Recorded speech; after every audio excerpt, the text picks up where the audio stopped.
por dónde comienza para que la gente entienda mejor de dónde viene todo esto. Bien, empiezo por el final. Lo que estamos viviendo hoy es la consecuencia esperable de cuando a una ideología se le inyecta dinero y poder político.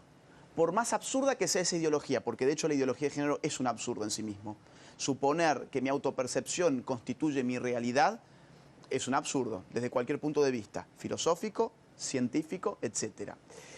Pero si yo a esa ideología le inyecto dinero y le inyecto poder político, el absurdo va a quedar de lado y no importa porque se va a imponer con arreglo de la fuerza del Estado o de organismos internacionales que después en todo caso podemos hablar de eso. Ahora bien, yo dije empiezo por el final. ¿Dónde está el principio?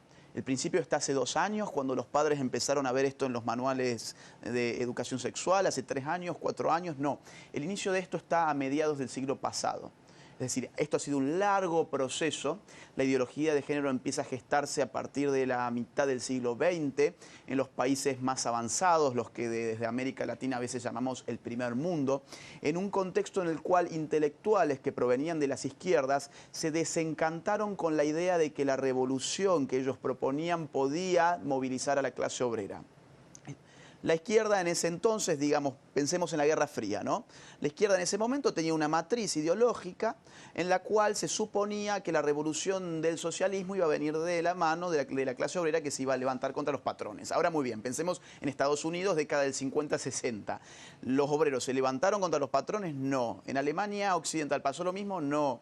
¿Pasó que se levantaron en Francia? No. ¿En Inglaterra? No. Entonces la izquierda empieza a comprender que no puede seguir jugando con la dialéctica obrero-capitalista y necesita llevar ese conflicto a otro terreno. Y ahí aparece la idea de lanzar una revolución cultural en vez de una revolución económica. Y esa revolución cultural especifica su punto más importante en el orden de la sexualidad. Es por eso que desde el vamos no podemos encontrar ideólogos de género que no participen de ideas inclinadas hacia las izquierdas. Sus intelectuales vienen de ese arco político, guste o no guste. Desde otro punto de vista, sin embargo, en ese mismo momento, un conjunto de gente con mucho poder económico en el mundo empieza a entender que estas ideologías pueden ser funcionales a intereses vinculados con políticas demográficas de natalidad. Aquí, por ejemplo, podemos mencionar la creación de la IPPF en el año 1952 a instancias... International Planned Parenthood, o sea, paternidad planificada. La versión internacional de la Planned Parenthood que se había creado años antes en los Estados Unidos, a instancias de Margaret Sanger, y que fue impulsada como matriz internacional por David Rockefeller III, con sus dineros. Luego de eso aparecerá el Consejo de Población con dineros de David Rockefeller. Aparecerá el informe Kissinger en el año 74, un año antes la legalización del aborto en los Estados Unidos, y toda una vorágine de género que empieza a mostrarse funcional para ideas que ya no necesariamente son de izquierda, sino son, digamos, tecnocráticas, en cuanto a que más población es más riesgo para los países ricos. Con un componente relativamente racista, porque, por ejemplo, varios de los informes que tú mencionas, básicamente piden aplicar masivas políticas de control natal en los países del tercer mundo, América Latina, África, etcétera, ¿no? Esto empezó, de hecho, con una matriz eugenésica.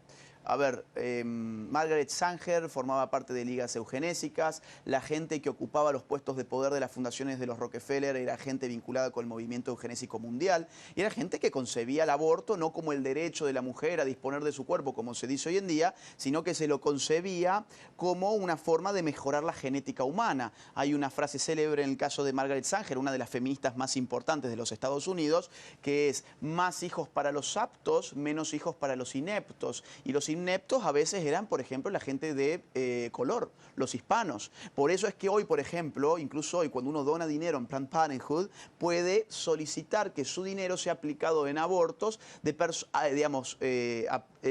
personas de ciertas etnias o de ciertas razas, ¿no? Esto efectivamente está bastante vinculado con la idea de una pureza genética, pureza racial. Entonces yo te diría, la ideología de género tiene un origen vinculado con la necesidad de una izquierda de reconvertirse y tener algo que ofrecer en el primer mundo, pero por otro lado, poder internacional y financiero recogió esas ideas y empezó a aplicarlas en otro sentido. En el año 74, en el informe Kissinger, se va a advertir, por ejemplo, que no podemos vender estas ideas de forma tan fácil al tercer mundo, porque el tercer mundo va a entender de que atrás de esto hay imperialismo demográfico. Esas son las palabras que él usa. Entonces, ¿cómo las vendemos? Bueno, las vendemos como derechos sexuales reproductivos, la diversidad. Todos los eslogans que hoy estamos usando para referirnos al género son los eslogans que aparecen en ese informe Kissinger, que va a ser adoptado por Ford en el año 75 y que va a servir de matriz para el accionar de la ONU, por ejemplo, y sus Para la agencias. gran